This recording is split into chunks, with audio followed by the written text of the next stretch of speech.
এই জন্য প্রত্যেক অফিসে গেলে কিছু বোরকা ভরা মেয়ে লোক পাইবে, একেবারে পুরা বোরকা পরে তারপরে তারা আমল করে, কাজ করে, একটা শরীরের লোম দেখতে পারবে। আল্লাহ পাক তারা তৌফিক দিয়েছে। এক মেয়ে লোক গান গাইতো, হ্যাঁ কালিমা বলে মুসলমান হয়ে গেছে।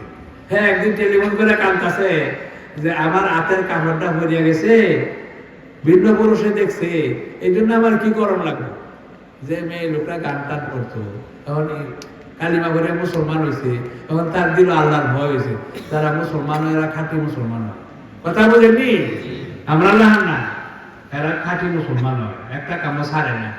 তো এখানে সে কাঁদতেছে যে আমার হাতটা ভিন্ন পুরুষে দেখছে, আমার কি করা লাগবে। কাঁদতে কাঁদতে অস্থির হয়ে গেছে, এমন আল্লাহর ভয় আসছে। এরকম বহু লোক। আর একজন পাদ্রির মেয়ে, এই ভালো করে শুনে রাখেন, কথা শেষ করেছে। নিউ ইয়র্ক শহরের পাদ্রি, তার মেয়ে একটা মুসলমান আছে, তার নাম লাগছে ফাতেমা। মেওয়ারে কয় পাদ্রি যে আমি শুনছিলাম ইসলাম ধর্ম একটা আছে, ধর্ম নাম ইসলাম, কিন্তু এই ধর্মটা যে এত মারাত্মক এটা আমি জানতাম না।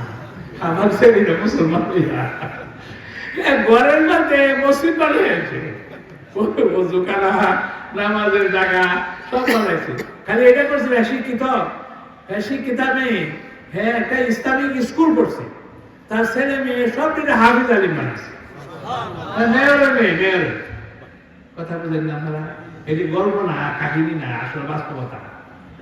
তো এরকম ভাবে সেই মেয়ে লোকটা মুসলমান হইয়া ঘরের মধ্যে মসজিদের জায়গা বানাইছে, ওযুখানা বানাইছে, ইসলামিক স্কুল করছে, তারপর আমার হাফিজ আলিম বানাইছে। আমরা মাঝে মাঝে যাই, তার মেয়ে লোকের তালিম হয়, তালিম করবার লাগে আমরা যাই আর কি। তো এরকম বহুত কাজ চলতেছে। আল্লাহ পাকের দিন আল্লাহই চালাইবে, কি কর? হ্যাঁ আগুনটা দাবায় রাখতে পারবে না, কি কর? আগুনটা ডাক্তার রাখতে চলবো না, পূজা হইলেই হলো। কথা বলছেন না? ইসলামে যারা ডাকতে চায় ফুরিয়া যাবে, সব ফুরিয়া হারিয়া তারপরে বাইরে করবে। এই জন্য ইসলামের কাজ চলতেছে। এখন আমরা কেমন খাঁটি মুসলমান হইতে পারি, এইটা হলো চিন্তার ব্যাপার। কারণ আমরা তো এই ধরনের মুসলমান, আমরা আমাদের সব গোলমাল আছে, কি কর? চুরি ডাকাতি আছে, মিথ্যা কথা আছে, ধোঁকাবাজি আছে, ব্যাপারটাও আছে, কি কর? আছে নি সব? তেমন গোলমাল তো আমরা ঘরের মধ্যে রাখবে।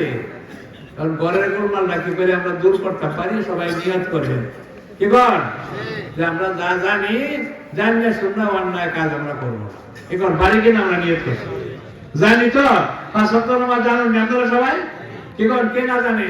সবাই তো জানে যে 5 ওয়াক্ত নামাজ ঠিক মতো পড়ে তার নাম মুসলমান। এটাই শুধু মুসলমান না, মানুষের সাথে আচার ব্যবহার যার ভালো হয় তার নাম মুসলমান। খালি নামাজ পড়লে মুসলমান হয়, আচার ব্যবহার ভালো হইতে হইব। আপনার উসিলায় আপনার পশ্চি শান্তি পাইতে হইব। যার উসিলায় পশ্চিটা শান্তি পায়, হে ওইটা আলোচনা খাঁটি মুসলমান।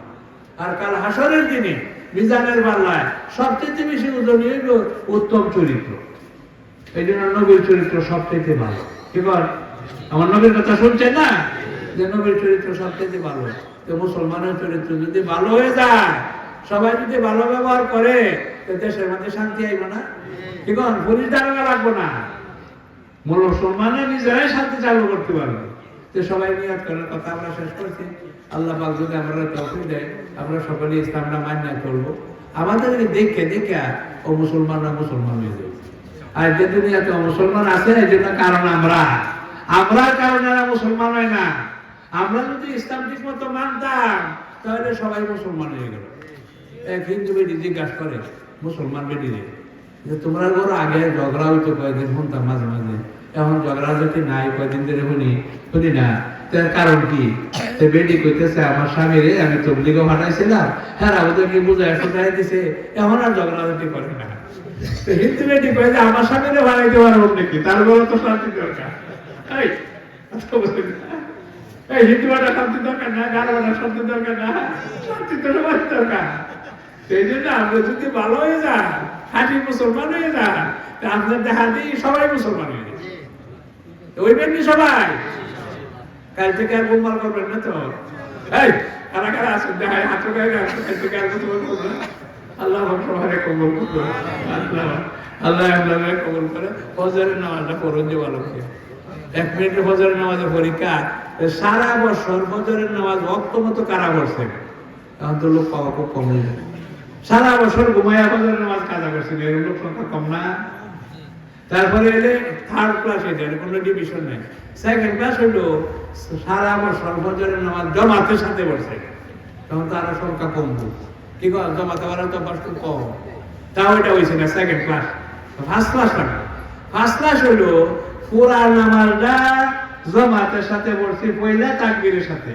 নামাজ শুরু হইলে বাইরে থেকে স্বামী দিছি না, ভাঙ্গা চোরা না, আস্থা নামাজ পড়ছে। কি কর আস্থা নামাজ বুঝে যে নামাজ শুরু হওয়ার আগে তুলেছি, নামাজ শুরু হইলে বলে যাওয়া মসজিদ, এটা অপরাধ। হযরত ওমর রাদিয়াল্লাহু যুগে ফজরের নামাজের সময় হাজির হলো হইতো, যে ফজরের নামাজে হাজির হইতো না তারে ডাকে আইনে উপস্থিত করে শাস্তি দেওয়া হইতো। এটার নাম ইসলামিক সমাজ। কি কোন আপনারা মসজিদের মধ্যে হাজিরা লইতে রাজি আছে? তাই কথা বুঝেনি কিছু? সব মসজিদে হাজিরা হলো। কেউ যদি ফজরের নামাজে উপস্থিত না হয় সে অপরাধী, শাস্তির যোগ্য। আল্লাহ পাক আমাদের সবাই ইসলামের উপরে আমল করার তৌফিক দেয়। মা বোনদেরকে আল্লাহ পাক পর্দা করে চলার তৌফিক দেয়। মা বোন যদি পর্দা করে এতে দুনিয়াতে কোনো গুনার কাজ থাকবে না। কথা বলেন নাকি? মেয়ে লোক যে ব্যাপারটা শুনে তো আমার লাগে আপনার লাগে, আপনি ছায়া তাহলে এলেই তো বাইরে হয় ব্যাপারটা হইয়া। আর আপনি যদি তলবা ছায়া থাকতেন তো কোনো মেয়ে লোক তো ব্যাপারটা হয়ে বাইরে তো না। কথা আমাদের বুঝুন না, আমাদের আমরা জোর জোর ধরা হয় এই লেগে আর বুঝুন না কিছু। তো মেয়ে লোক যে বাইরে বাইরে হয় অর্ধেক কাপড় করিয়া, এটা আপনার লাগে বাইরে হয়, আমরা ছায়া তাহলে